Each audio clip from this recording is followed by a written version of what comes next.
بسم الله الرحمن الرحيم. الصلاة والسلام عليك يا رسول الله. حضرت سیدنا ابو سعید خدری رضی اللہ تعالی عنہ سے روایت ہے، رسول اللہ صلی اللہ علیہ وآلہ وبارک وسلم مسجد میں داخل ہوئے اور وہاں ایک انصاری کو دیکھا جنہیں ابو امامہ کہا جاتا ہے۔ پیارے مصطفیٰ علیہ الصلوۃ والسلام نے ارشاد فرمایا، ابو امامہ کیا بات ہے، تمہیں مسجد میں بیٹھا ہوا دیکھتا ہوں حالانکہ نماز کا وقت نہیں ہے۔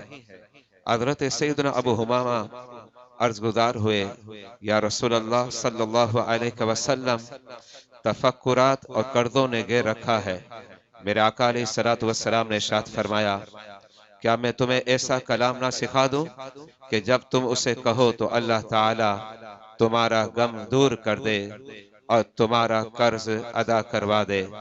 حضرت سیدنا ابو امامہ رضی اللہ تعالی عنہ عرض گزار ہوئے، یا رسول اللہ صلی اللہ علیہ وسلم، کیوں نہیں؟ میرے آقا علیہ الصلوۃ والسلام نے ارشاد فرمایا، صبح و شام یہ کلمات پڑھا کرو، اللهم إني أعوذ بك من الهم والحزن، وأعوذ بك من العجز والكسل، وأعوذ بك من الجبن والبخل، وأعوذ بك من غلبة الدين وقهر الرجال۔